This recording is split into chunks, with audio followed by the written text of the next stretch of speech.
यहाँ के special bread है ल ब्रेड स्पेशल भइरहेको छ यहाँ हाम्रो पटाटो वाउ यसलाई के भन्छ गरे फुल्की चटपट त होइन फुल्की हो न पानीपुरीको लागि फुल्की ल ल ल ल वाउ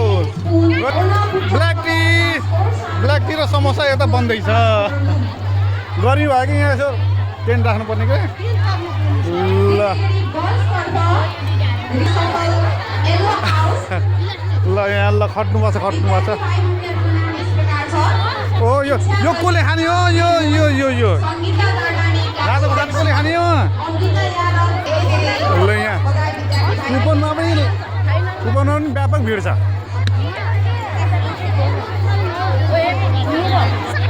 र सबै लाइनमा लागिदिनु होला है कुपनको लागि सबै लाइनमा लागिदिनु है कुपनको लागि पनि लाइन हो